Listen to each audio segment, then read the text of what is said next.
All right, finally, I have been able to find a spot on the trail where there's not a lot of people walking. I've been walking for the past hour just trying to find a singular spot on the trail where there's not a lot of people walking because I can't think straight when there's people around me and I'm trying to record. I just get anxiety. I feel odd or uncomfortable recording with other people around me. But as you can see behind me, and there's nobody on this trail, so thank goodness. And it's about to be 8 p.m. It is a beautiful afternoon. It's 83 degrees. I actually guessed before checking the weather app what temperature it was, and I was guessing 84 and it was 83, and honestly it feels like a warm massage out here. Like, it literally feels great, and I love that. But today I wanted to talk about how I take care of my emotional health. I think this is one of the most important subjects that could ever be talked about because our emotional health really determines the quality of our life, quality of our relationships. So I'm going to be talking about different ways I maintain my emotional health and maybe meet my emotional needs. And the first is really not even like a tangible coping strategy, or not even like a tangible like exercise. It doesn't even involve like working out or anything pertaining to physical health. It really has to do with perspective. I think perspective is my way of having optimal mental health. And what I mean by this is the way that I perceive people, and the way that I perceive the world, and the way that I perceive myself. These are fundamental to our mental health because the way that we feel and think about people ultimately determines how we feel. Other people are inescapable in this existence, guys. That's just how it is. So the more healthy perspectives that we have towards other people, the healthier our mind is going to be. So for example, one can look at other people and have a general core belief that other people are evil, that other people are corrupt, that other people are sick or predators.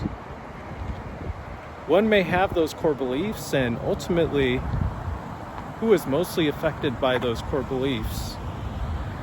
The individual possessing those core beliefs. And for example, you can have another person who believes that people are... Oh, I see people on scooters. I'm going to turn this off now. Oh my God, guys, there's been so many people on the fucking trail. It's actually starting to irritate me. And it takes a lot to get me mad, so. But at the same time, I'm glad there are people out on the trail getting their exercise in and doing that for their mental health. Like, you know, and this is the other... This kind of adds to the point that I was talking about. It's how you perceive people. You know, I could be out here on this trail with this kind of self-entitled mindset where it's like, I think y'all should get the fuck off my trail to let me record my video. Or I could have the mindset and be happy for you guys and happy about the fact that you're all out here walking and maintaining your own mental health and self-care, which is the whole point of this video. But yes, guys, you can have one person who has very negative perceptions of the world, and then you can have another person who has very positive perceptions of the world, and how they see other people and how they feel about other people can drastically impact the way that they feel on a daily moment to moment basis. And So on the other hand, someone may think that people are actually, someone's core belief may be that other people are good, that other people maybe have gone through hard things, and who they are is a reflection of the things that they've gone through. And when this type of person runs into someone who's maybe like a quote unquote asshole, when this type of person with healthy core beliefs about the world runs into like an asshole type of person, they're able to understand that the guy is an asshole because of his upbringing, maybe because of crappy primary caregivers, or maybe crappy teachers they had, or friends, or their own insecurities, and not take that asshole's comments to heart and not take them personally, but rather perceive them and not internalize anything from that person. So to summarize my first point, how do I maintain my mental health? The very first piece of how I maintain my mental health is by having healthy core beliefs about others and the world at large. I do believe that the universe is a beautiful place and that the universe is a good place. Ultimately, there is tragedy, there is heartbreak, there is destruction, there is evil, but I don't let it plague my emotions. And I still choose to see the good things in the world and perceive them and experience them and be mindful of them. So that's the first way that I maintain my emotional health. The second way I maintain my emotional health is by how I communicate with other people in the world. How we communicate with other people in the world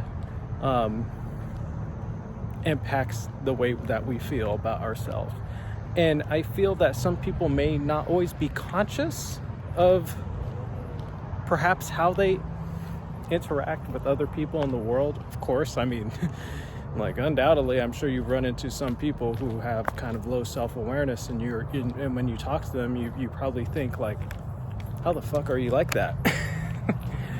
I'm trying to hold the camera while holding my water. We're gonna make it work. But to this point,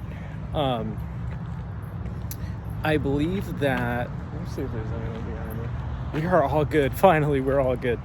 I believe that the way that we interact with other people and engage with other people, and the level of respect and care that we provide other people, genuinely influences the way that we feel about ourselves.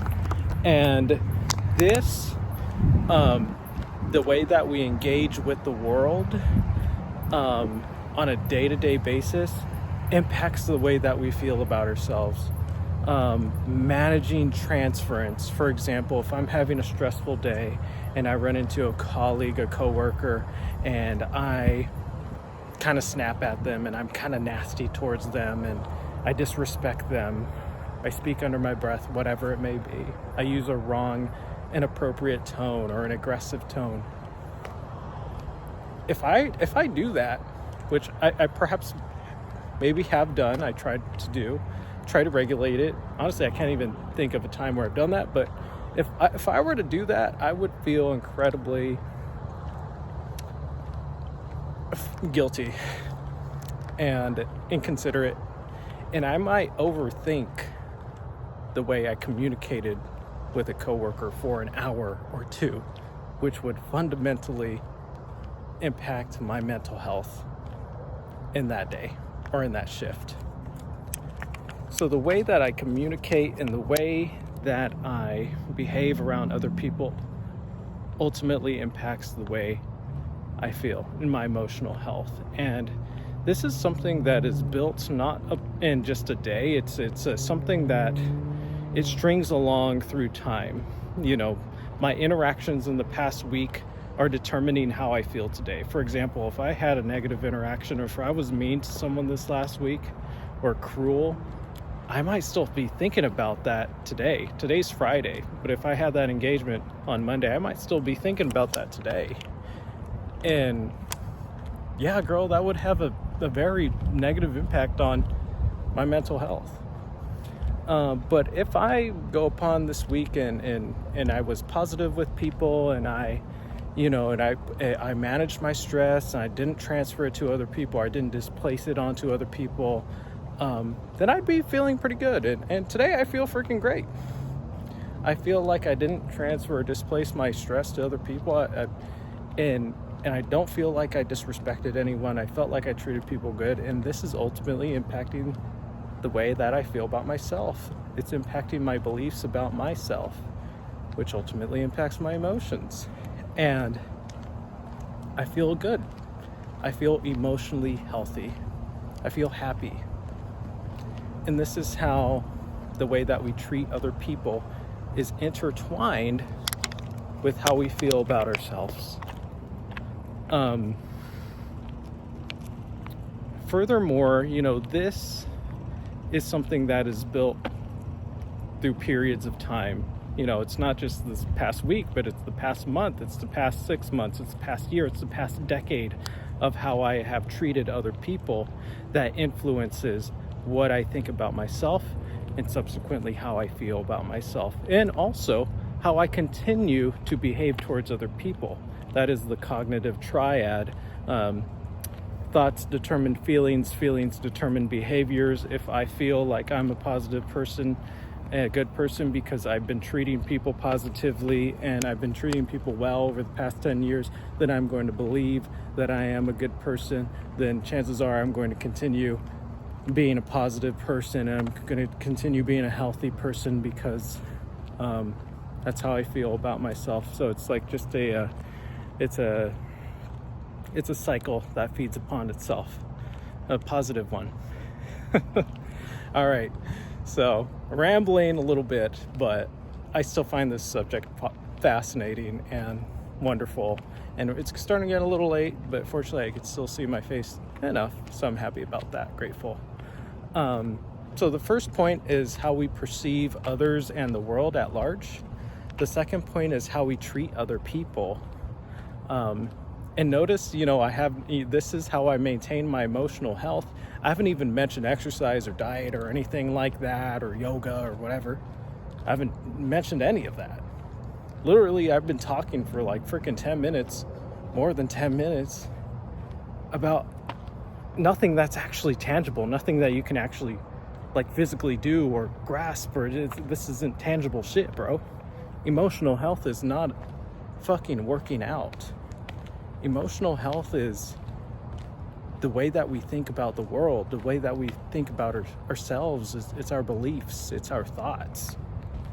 So when people talk about tools and strategies for maintaining health, I'm like, yes, that's a piece, and inevitably we need that. Inevitably we need it. But really, mental health is more of like a philosophy, and that is what determines our well-being at the end of the day. It's the philosophy we choose to use in this world, to navigate the world, to make sense of the world, to make sense of ourselves. All right. So we got those two first points out of the way. Now what else? Now here comes the more tangible stuff. The going on walks, doing this, connecting with people. I think that's the third most important one. Having healthy friendships, having healthy relationships, connecting with people on a consistent basis, checking in with your friends, spending time with them, doing activities that are meaningful to you. These things are what keep me afloat. That's how I maintain my mental health. I'm a single guy. I have no kids. I'm getting to 30 years old, and I'm not married.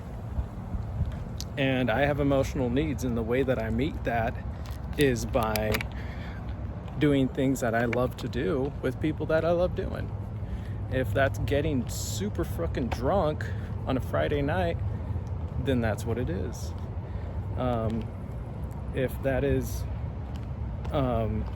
Going to a concert, that's what it is. If that's going on a walk with a friend, that's what it is. So connecting with people is so critical, and we can't make it through this world alone. So I would say probably the most important thing, I think, is being able to connect with people. But once again, if you're not like a healthy individual or don't have healthy cognitions, it's going to be really hard to be able to connect with people in a healthy way. So I could see how number 1, 2, and 3 are kind of like equal, but really it's like we need other people. Number 4 is time alone. Time by myself. Time to refresh. Time to reframe at the end of the day. When all is said and done, having time to myself to reflect on my life, reflect on the decisions I regret, reflect on the decisions I'm grateful for, reflect on the healthy decisions I've made. That is very critical to my mental health.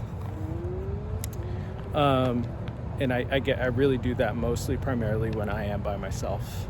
I'm able to do like mental flossing, and it's nice. And any issue I have, I just find time to be by myself to allow my brain to really do the work and process it.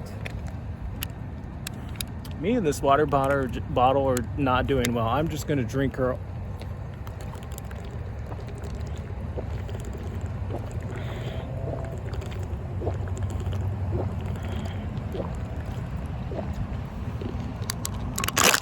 She needs to go. This water bottle needs to fucking go. But yeah, man, this video is gonna be long as fuck. I love that. I really feel that, this conversation is just fucking lovely. I love this conversation. I love talking about emotional health. I love talking about how I maintain my emotional health. It's seriously one of the most important subjects. I mean, this subject could be life or death in some circumstances, in some cases. So I think I'm on number 5 now.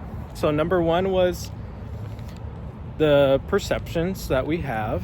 Number 2 was how we treat others. Number 3 was connecting with others. Number 4 was connecting with ourselves or having that alone time. Number 5 is doing things that I love to do. I think that's a little too broad. I'll say, I think we can start on the more tangible stuff now. I think going on walks like this, moving your body. Our bodies need movement. Plain and simple. I'm not going to expand too much on that. Healthy eating. I'm not going to expand too much on that either. I feel like that's just kind of straightforward. Yes, we need to eat healthy. Yes. Eating anti-inflammatory foods is good for us. Yes, absolutely. Yeah.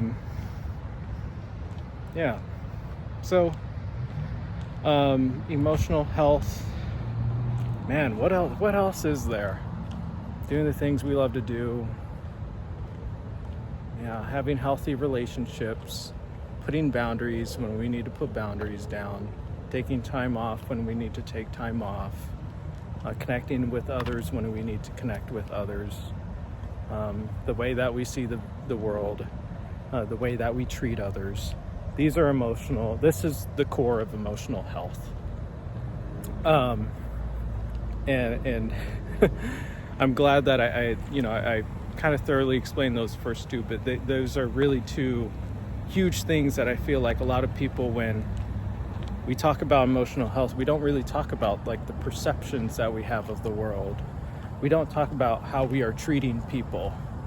We are quick to go to,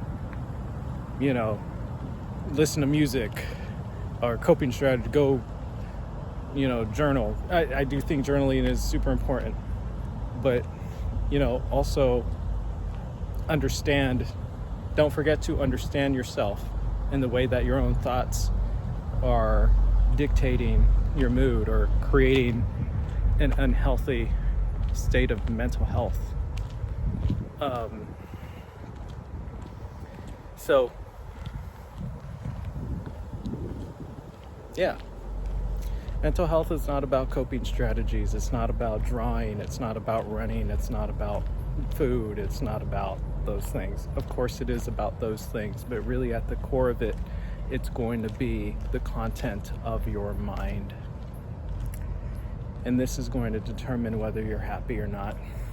Because I've met people who are like physically not the healthiest, but they have incredibly positive spirits. And I've met people who are very healthy and they're very critical of themselves and others, and they're not very actually mentally healthy. They're not very healthy. And that's that. So take with that what you will. And I hope you guys enjoyed my little video on what emotional health looks like to me and what it is to me and how I maintain good, positive mental health. And I wish you all great luck, and well, more so I wish you all ability to gain insight into yourselves to become happier and healthier people. Guys, I couldn't end the video without showing y'all just how beautiful the sunset looks right now.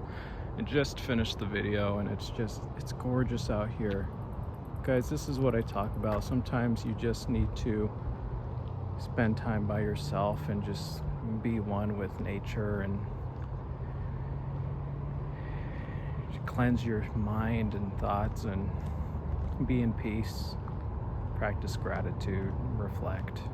These things are so important. Man, it is gorgeous out here. Gratitude was also another part that I should have included in the video. I'll talk about it at some other point. All right. Peace once again.